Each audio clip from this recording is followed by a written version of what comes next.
China రాజకీయాల్లో 2027 సంవత్సరం కీలకమైనదిగా చెబుతున్నారన్నమాట. ఎందుకంటే ఈ సంవత్సరం చైనీస్ కమ్యూనిస్ట్ పార్టీ 21వ జాతీయ కాంగ్రెస్ జరగబోతుందంట. సో ఈ సమావేశంలో కొత్త కేంద్ర కమిటీ ఎన్నికవుతుందని, అదేవిధంగా ఈ కొత్త కేంద్ర కమిటీ కేంద్ర సైనిక కమిషన్ సభ్యులను కూడా నియమిస్తుందంట అక్కడ. సో దీంతో చైనా నాయకత్వ మార్పు జరుగుతుందని జోరుగా అయితే ప్రచారం జరుగుతుంది. సో ఈ క్రమంలో డ్రాగన్ సింహాసనంపై తన కుమార్తె అంటే ఎవరైతే జిన్పింగ్ ఉన్నారో అక్కడ అధ్యక్షుడు తన కుమార్తె తన తన కుమార్తెను కూర్చోబెట్టడానికి జిన్పింగ్ రోడ్ క్లియర్ చేస్తుందని చెప్పేసి ఒక పెద్ద సమాచారం అయితే చక్కర్లు కొడతా ఉంది. సో పలు కీలక నివేదికల ప్రకారం ఈ సంవత్సరం స్థానిక స్థాయిలో నాయకత్వ మార్పులు ప్రారంభమవుతాయని చైనా అధ్యక్షుడు జిన్పింగ్ సిసిడే అంటే central commission for discipline inspection ఈ సమావేశంలో స్పష్టంగా ప్రకటించారన్నమాట. సో పార్టీకి పూర్తిగా విశ్వాస పాత్రలు, అదేవిధంగా విశ్వనీయాలు, బాధ్యతాయుతమైన పట్టుదల గల అధికారులు అవసరమని వెల్లడించినట్టుగా అయితే నివేదికలు పేర్కొంటున్నాయన్నమాట. సో ఇప్పుడు జిన్పింగ్ తన కుమార్తె జీ మింజేను అధికారంలోకి తీసుకురావచ్చనే ఊహాగానాలు బాగా వస్తూ ఉన్నాయి. సో మింజే జిన్పింగ్ ఏకైక సంతానం అన్నమాట. సో జీ మింజే జూన్ 25 అదేవిధంగా 1992న చైనాలోని ఫుజియన్ ప్రావిన్స్‌లో ఫుజౌలో జన్మించారన్నమాట ఆవిడ. సో ఆమె బీజింగ్ జింగ్షాన్ స్కూల్‌లో చదువుకున్నారు. సో ఆ తర్వాత హంగ్‌జౌ ఫారిన్ లాంగ్వేజ్ స్కూల్‌లో చదివింది. సో ఇదంతా ఎందుకు చెప్తున్నానంటే నేను రీసెంట్‌లీగా అయితే చైనా అధ్యక్షుడు జిన్పింగ్ పైన అటాక్ జరిగిందన్నమాట.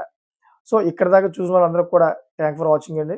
అదేవిధంగా నా ఛానల్ సపోర్ట్ చేస్తారని కోరుకుంటున్నాను. ఈ వీడియో ఎందుకు చెప్తానంటే ప్రధానంగాను యాక్చువల్లీ చైనాలోని సైనికుల తిరుగుబాటు మొదలైందన్నమాట. దానివల్ల జిన్పింగ్‌కి ప్రమాదం వచ్చే అవకాశం ఉందని అందుకనే తన రేస్‌లోని తన కూతుర్ని దింపే అవకాశం ఉందని చెప్పేసి కొన్ని వార్తలు వస్తున్నాయి. దాన్ని క్లియర్ చేయడమే నా పని. మీకు తెలియని విషయాన్ని నేను తెలియపరచడమే నా పని మాట. అందుకే ఇదంతా చెప్తా ఉన్నాను.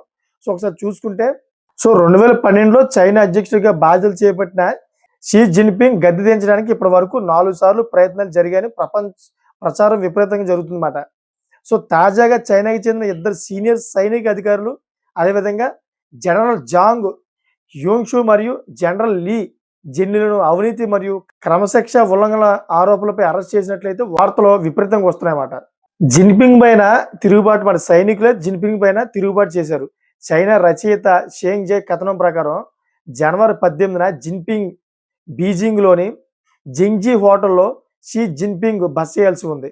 సో జిన్పింగ్ తన భద్రత కోసం తరచుగా నివాస ప్రాంతాలను మారుస్తూ ఉంటారన్నమాట. సో అయితే ఆ రాత్రి ఆయనకు అక్కడే బందీగా పట్టుకొని అధికారాన్ని హస్తగతం చేసుకోవాలని జాంగ్ వర్గం ప్లాన్ చేసిందంట. సో సమాచారం లీక్ కావడంతో ఆపరేషన్ ప్రారంభానికి 2 గంటల ముందే ఈ విషయం జిన్పింగ్‌కి తెలిసిపోయింది. ఆయన తన కార్యక్రమాన్ని రద్దు చేసుకొని హోటల్ నుండి వెళ్ళిపోయారు.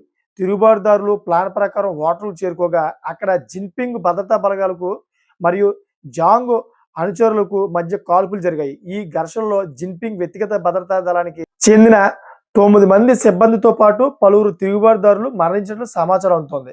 సో సైనిక ప్రక్షాళన ఎలా ఉందంటే ఈ ఘటన తర్వాత జిన్పింగ్ తన అత్యంత సన్నిహితులపై కూడా నిఘా పెంచారు.